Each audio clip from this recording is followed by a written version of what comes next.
I'm talking about the kind of diplomacy that's going to end the destruction of your country. Yes, but if you Mr. President, with respect, I think it's disrespectful for you to come into the Oval Office and try to litigate this in front of the American media. Right now, you guys are going around and forcing conscripts to the front lines because you have manpower problems. You should be thanking the President for trying to bring it into this conflict. Have you ever been to Ukraine? Did you see what problems we have?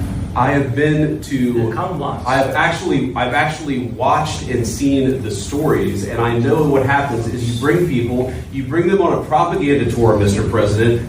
Do you disagree that you've had problems bringing people in your military? And do you think that it's respectful to come to the Oval Office of the United States of America and attack the administration that is trying to prevent the destruction of your country? A lot of questions. Let's start from the beginning. Sure. First of all, during the war, everybody has problems.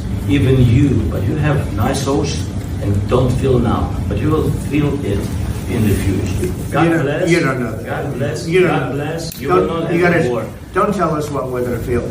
We're trying to solve a problem. Don't tell us what we're going to feel. I'm not telling you. Because you're in no position to dictate that. That's exactly what you're doing. You're in no position to dictate what we're going to feel. We're going to feel very good. We're going to feel very good and very strong. You will feel influence. You're right now not in a very good position. You've allowed yourself to be in a very bad position, and he happens to be right about it. From the very beginning of the war. You're not in a good position. You don't have the cards right now.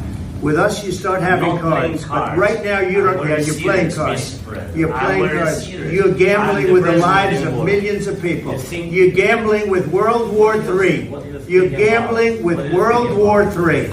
And what you're doing is very disrespectful to the country, this country, that's back to you. Far more than a lot of people said they should have. Have you said thank you once this entire meeting? No, in this entire meeting, you said thank you.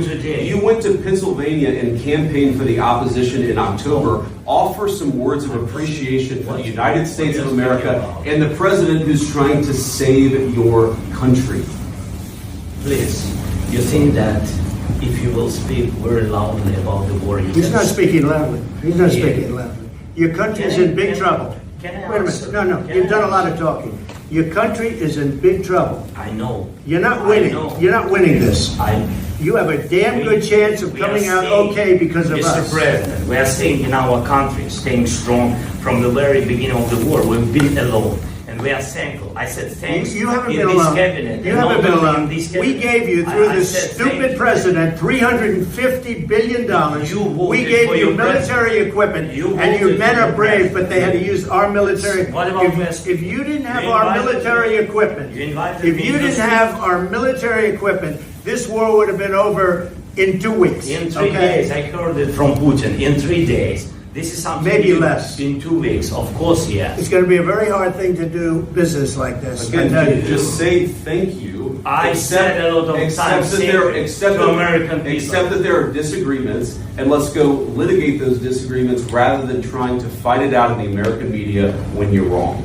We know that you're wrong. But you see, I think it's good for the American people to see what's going on. I understand. I think it's very important. That's why I kept this going so long. You have to be thankful. You don't have the cards. You're buried there. Your people are dying. You're running low on soldiers. Listen, you're running low on soldiers. It would be a damn good thing. And then you tell us, I don't want a ceasefire. I don't want a ceasefire. I want to go and I want this.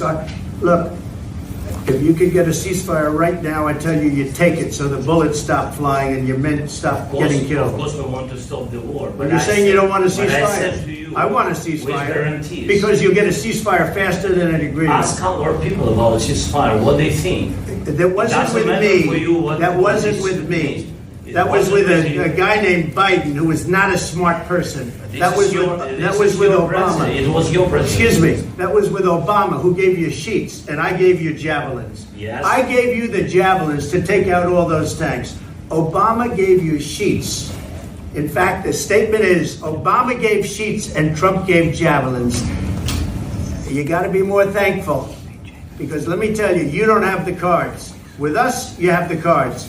But without us, you don't have any cards. One more question to Mr. Vice President.